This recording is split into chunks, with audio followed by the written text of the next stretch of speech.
बड़ी खबर आप तक पहुंचा दें। भारतीय जनता पार्टी के राष्ट्रीय अध्यक्ष जेपी नड्डा 2 दिवसीय उत्तराखंड दौरे पर हैं। इस बीच तराली के सवाड़ गांव में पहुंचेंगे जेपी नड्डा। और इस बीच मुख्यमंत्री पुष्कर सिंह धामी, अजय भट्ट, मदन कौशिक, गणेश जोशी उनके साथ में मौजूद हैं। आपको बता दें सवाड़ गांव पहुंच चुके हैं, जहां पर शहीदों को उन्होंने नमन किया। इस दौरान उनके साथ खुद मुख्यमंत्री धामी, अजय भट्ट, मदन कौशिक मौजूद हैं। इस बीच आपको सीधी ले चलेंगे सवाड़ गांव। क्या कुछ कह रहे हैं जेपी नड्डा, सुनेंगे।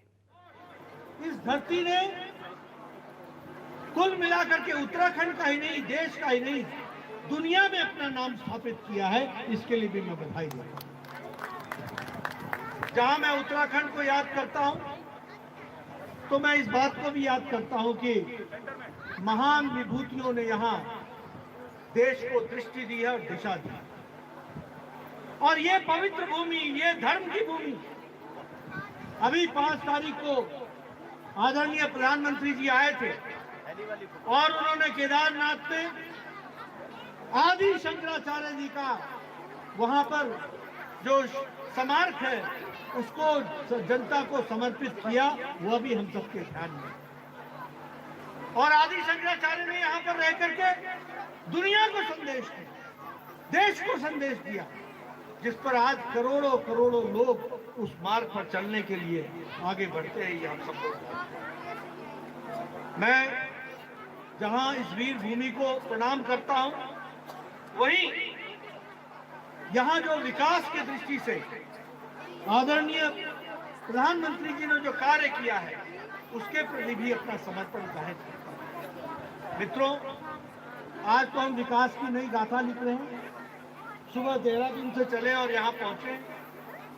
याद कीजिए जब ये इलाका कटा फटा होगा, दूरगामी होगा, जाने के रास्ते नहीं होंगे, उस समय भी यहाँ के वीर सपूतों ने देश की रक्षा के लिए अपना जान न्यौछावर किया। इस बात को हमको ध्यान रखना। और जिस तरीके से उन्होंने देश का सम्मान रखा वह किसी से छुपा हुआ नहीं है, वह मैं जरूर आपके सामने चर्चा करूंगा। मुझे खुशी है कि जब मैं इसको वीर भूमि कहता हूं तो आज लगभग 1,15,000 सैनिक भाई हमारे भारत के सैनिक के रूप में, देश के प्रहरी के रूप में आज कार्यरत है, सिर्फ उत्तराखंड से। इस बात को समझना चाहिए। जैसा जोशी जी ने बताया कि लगभग 5 लाख एक्स सर्विसमैन परिवार है जो उत्तराखंड का रहने वाला है।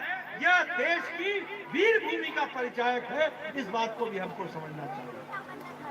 परमवीर चक्र की बात करो तो यहाँ एक परमवीर चक्र भी बना, 6 अशोक चक्र मिला, महावीर चक्र मिला, 13 महावीर चक्र मिले। आज जो combined chief of defence staff है जनरल विपिन रावत, वह भी उत्तराखंड से।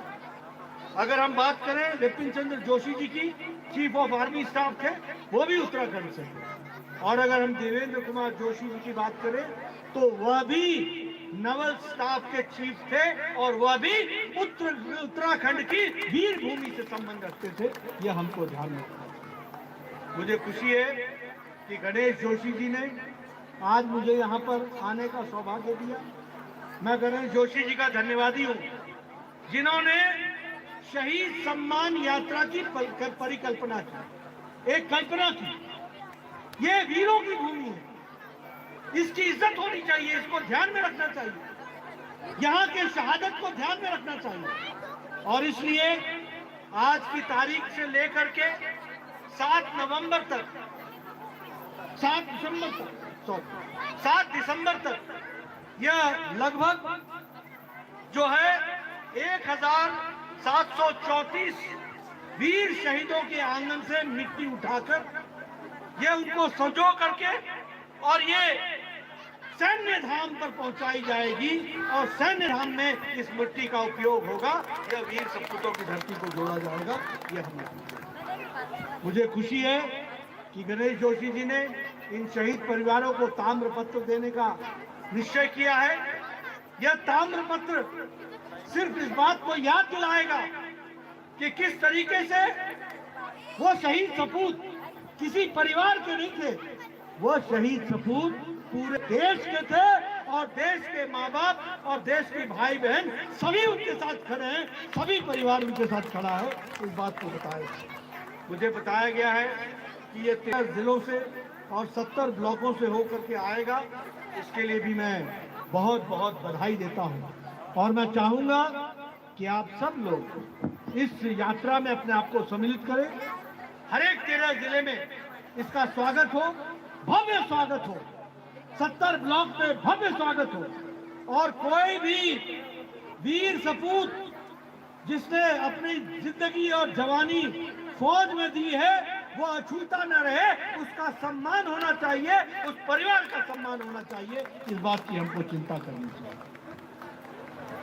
मित्रों, जैसा कि अभी सम्माननीय मुख्यमंत्री जी चर्चा कर रहे थे, 1 रैंक 1 पेंशन, आप देखिए कांग्रेस का नजरिया क्या है।